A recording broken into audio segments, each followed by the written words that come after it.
Welcome back to the deep dive. Today, we're plunging into some ancient wisdom that honestly feels incredibly relevant. It's kind of surprising how much it speaks to our often noisy modern world. We're focusing on Psalm 12. It's this really powerful piece, almost raw, from King David. And what we want to do is unpack its insights, about truth, integrity, trust, especially when everything feels like conflicting messages. We'll look at what it says, the ancient context, but then really connect it to us today, how it might challenge us, maybe strengthen our faith. Okay, let's unpack this. So this psalm, it kicks off with David sounding pretty distressed, right? Almost like a lament about truth just disappearing. What's the core message he's getting at here? It really is striking. Psalm 12 is, at its heart, a desperate plea. He's asking God for help because the foundations seem to be crumbling. He starts around, "Help, Lord, for the godly man ceaseth." It's like he looks around and the trustworthy people, the faithful, they're just failing, vanishing. It's not just a few bad examples, then it's systemic. Exactly. He sees it as widespread. And the core problem isn't just actions, it's words. He says, they speak vanity with flattering lips and with a double heart. That's the phrase. Double heart. Yeah, that really stands out. What does that imply? More than just lying. Oh, much more. It's deep duplicity, saying one thing meaning another. It's manipulative speech, empty but designed to deceive. And they're not even subtle about it. They boast, "With our tongue will we prevail. Our lips are our own, who is Lord over us." Wow. That's bold. Basically saying we can say whatever we want. Truth is irrelevant. Precisely. A complete rejection of any higher authority, any moral standard over their words. It's chilling, really. But then comes the turning point. God responds right into this mess. He declares, "For the oppression of the poor, for the sighing of the needy, now will I arise. I will set him in safety." So God hears the vulnerable, even when society seems full of these arrogant voices. Exactly. He promises intervention, justice for those being crushed by deceit and power.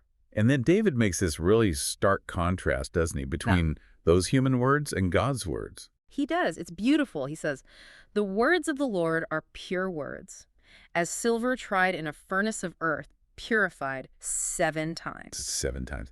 That sounds intense. What does that signify? It signifies absolute purity. Think about refining silver 7 times was like the ultimate process back then. Every single impurity burned away. It means God's words are completely reliable, tested, flawless, the gold standard, you could say. Okay, that's a powerful image. But the psalm ends on a bit of a down note, doesn't it? It does. It concludes with this observation: "The wicked walk on every side when the vilest men are exalted." It's a grim picture, a society where the worst kinds of people are actually rising to the top, and immorality is just everywhere. Phew. Yeah, even just summarizing it, you feel the weight. And it's hard not to see parallels today. This is where it gets really interesting, right? These ancient observations, they hold these timeless insights. What are some of those key wisdom points that leap out? Well, what's fascinating is how directly they hit home now. First, the psalm screams that words have power, real power, destructive power. David's describing manipulation, doublespeak. The wisdom here is that dishonest speech isn't just misleading, it actually weakens the whole fabric of society. It makes trust impossible. So words create the environment we live in. They absolutely do. Second, it tackles flattery head on. It says flattery isn't friendship, it's manipulation. Those flattering lips and a double heart, the text is clear. This isn't just annoying, it's dangerous. It masks selfish motives. It stops you hearing truth because it only serves the flatterer. It's a tool, not just insincere praise. Exactly, a tool. Third, and this one's maybe deeper, silence isn't neutral. When the godly man disappears, it's not just a statistic. It signals moral decay. The wisdom is, when good people go silent or just check out, falsehood thrives, it spreads. Inaction fuels the fire. Oof. Yeah, that's a challenging thought. Complicity through silence. It is. Then fourth, we get this anchor. God's words are the gold standard. The contrast is deliberate. Human words might be cheap, deceitful, but God's words, pure, refined like silver 7 times. This means divine truth doesn't shift with trends. It's been tested. It's reliable. It's something you can actually build on. Tested truth. Not just claimed truth. That's a big difference. Huge difference. And finally, maybe the most crucial for how we live, God defends the vulnerable. That pivot point where God says he'll act, that's central. The enduring wisdom is that God consistently sides with the mistreated, the overlooked, even when powerful people ignore them or cause their suffering. It's about divine justice. And a model for us, presumably. Absolutely. So yeah, Psalm 12 isn't just history, it's an invitation. Become guardians of integrity. Align with the God of truth and justice. That really shifts it from just reading an old text to something active. So let's talk about that. What does this mean for us right now? How does this ancient wisdom apply today? And importantly, how can it genuinely encourage us to live differently, maybe strengthen our faith? Okay, this is where it gets really practical.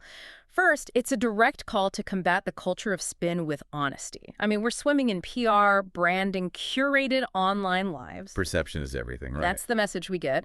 But Psalm 12 says, no, truth is more than image. Integrity matters deeply. And it feels rare, maybe even endangered.